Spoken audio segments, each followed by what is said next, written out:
to a point before it goes too high than a lower gear. So if you're wondering what gear to be in, the higher gear is better than the lower gear because you're always going to get a consistent reaction and a consistent jump.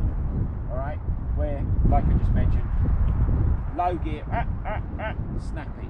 So you give it a little bit more, big reaction difference from jump to jump. Shut off too early, front's going to dip, give it a blip on the throttle, front's going to come up, might spin, might go the other way. You don't really know what's going to happen from jump to jump. Where being in that high gear and smooth, you'll understand what's going to happen. What else with jumps? You want to be straight, you want to pick a line that's not got a bump on it, so you can be quite smooth and consistent. There's something else that's gone out of my mind. So you've got gears, you've got positioning. That's it. Anyone else? Like, what do you find when you're jumping? Is there something I can help you with? Or? I'm not like there. I've never brake tapped. No, the brake tap. Is that a bit more technical? It is. You can use your brake, but you don't really need to because. Yeah, but not even on a massive jump. No, like that makes no difference. I will very, very, very rarely use my rear brake in the air because it all comes from my body position and my throttle. If I want the front further down, I get a little bit further forward up the takeoff of the ramp, and it will pitch me that way. If you want the front up a little bit more, you can lean a little bit further back. That's what makes the difference. But another thing, you keep these relaxed so that you almost come into the jump, into the bike up the jump, very slightly rather than away up the takeoff. It's when you go like this, away, that the knees come forward and the head goes back and you land in that position. You almost need to do the opposite. You stand, you come into the takeoff. The bike comes up into you, yeah. Very slightly. Getting back on it. Yeah.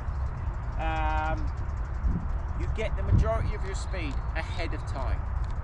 Right, so if you're coming out of this corner here, this right hander, which is a nice one to use, you'll get your speed ahead of time, and then you're better off being very gradual throttle up the jump rather than going slow and then trying to give it a big handful up the jump.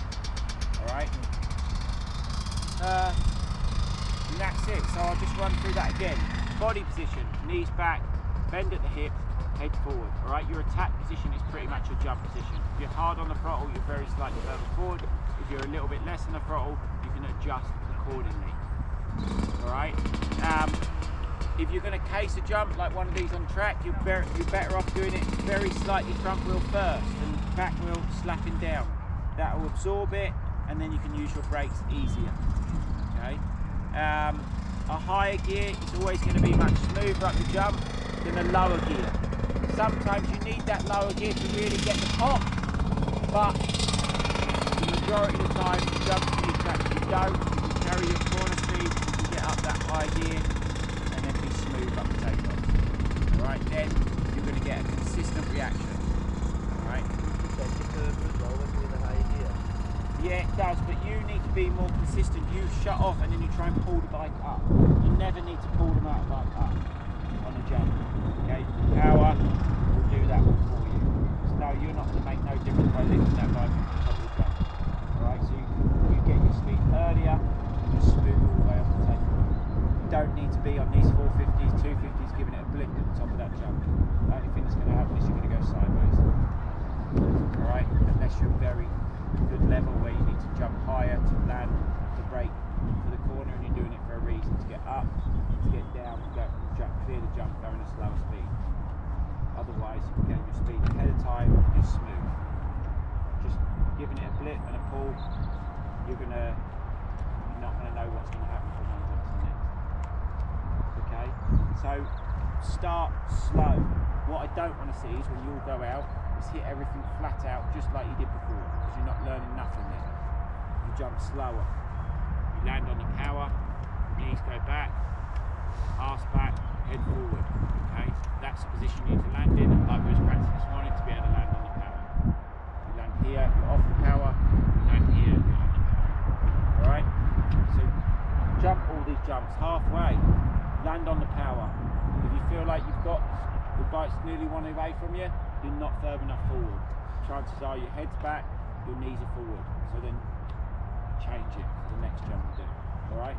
If you land again, the next one, the bike goes away, you know you're not doing it correct again. Get back in that position. Alright? Try that. Nose down first. If your nose down, you probably come up with a too low gear, shut off at the top of the ramp, the engine brakes kicked in, and it's counting your nose first. So then chances are you're in too low gear and you've not been smooth with your throttle up to takeoff, because you have been, it'll propel you up nicely and smooth. Yeah, you are, but you don't need to be in that position. Smooth power all the way through the takeoff to the level you guys are at. It's going to pitch you the same each and every time. Alright, let's give it a go.